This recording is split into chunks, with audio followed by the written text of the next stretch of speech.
Hey everybody, what's going on? And welcome to GNR Central. And today I want to talk about Axl's pre-show and post-show routine, as well as what goes on during the live show in terms of keeping him in good shape and keeping him that basically helps him have a good performance. So here's an interview he gave in 2011 where he talks about his routine and what it basically involves and how it's a bit different than, say, some of the other members in the band.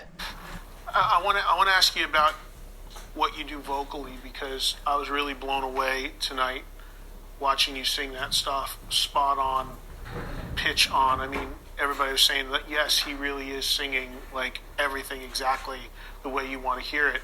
There's very few... I had a good night. Is this an anomaly to the tour? No, it's not an anomaly, but I did have a good night, and I've been taking care of my voice, and I do warm-ups before the show. I do warm-downs after the show. I do those religiously. But I imagine, actually, it's also stuff you... and I've talked to a lot of singers about this who have made iconic records and sang in a certain style early on when they were young and made their first couple records. And then I'll talk... Brian Johnson, for an example. I just spoke to Brian, and I said, man, when you sang, the Back in Black album, and you sang in the way you sang, did you feel you kind of painted yourself into a corner a little bit 30 years later when you still have to do that? I did that with You. When You Could Be Mine, I couldn't... first time I had to play You Could Be Mine, I'm like, what did I do to myself? What have I done? I got to sing this now, But I've noticed that, other bands have a problem with, that it's not too manly to be doing voice exercises. And, there's a lot of teasing or ribbing or annoying people and whatever. But you got to do what you got to do. It's like a guy can be exercising his fingers in the corner with his amp off and stuff, and it's not really bothering anybody.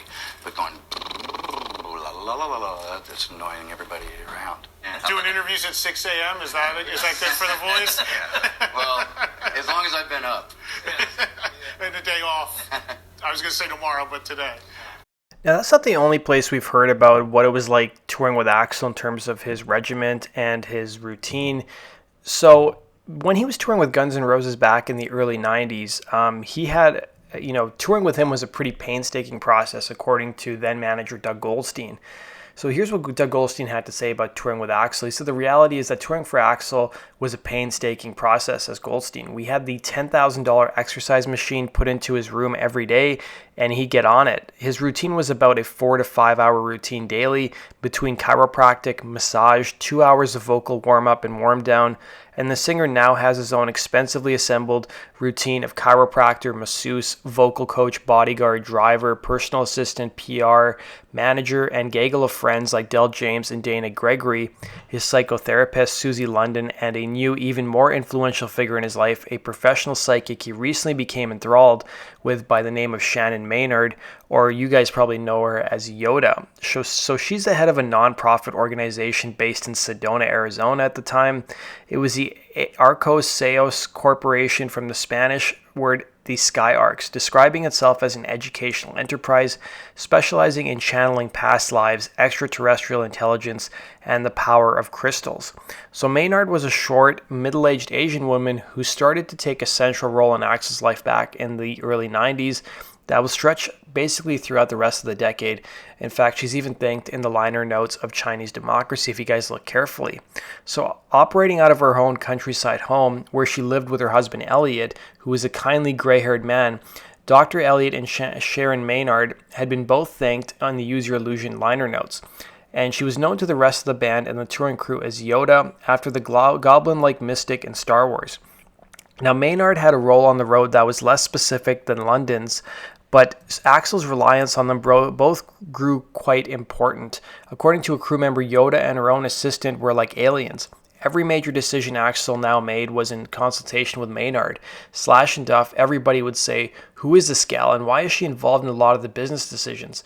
And Doug Goldstein said, well, you know what? I told Axl, in my opinion, which I did, I just questioned certain things and said those to him, and she was able to turn that around. Didn't attack me.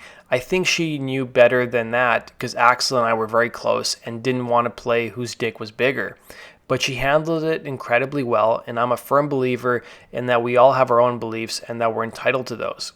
I had a responsibility as his manager to air my feelings, and I told him that I respect any and all decisions that he made about his life because it's his life at the end of the day, and I told him that.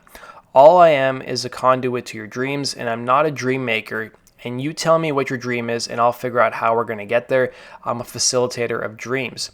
So according to an interview Axl gave, he said, it's like I have a pit crew, and it's like I'm a car. The chiropractor also stood at the side of the stage each night on the Use Your Illusion tour so that Axl could get adjusted between songs, and for a while he was taking up to 60 vitamins a day, it was reported.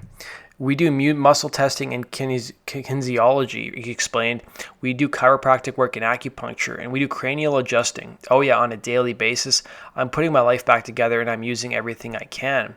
So on Guns N' Roses tour, everybody from the lowest bag carrier to the loftiest record company executive was also now forced to sign confidentiality agreements, which basically forbid them from commenting publicly on any aspect of the tour without Axl's express permission first, and even in that case it had to be in writing. And whatever regression therapy he was undergoing, paranoia was still the main order of the day, and Axl was more determined than ever to exert complete control over any given situation, no matter how he found himself in it. 1, 2.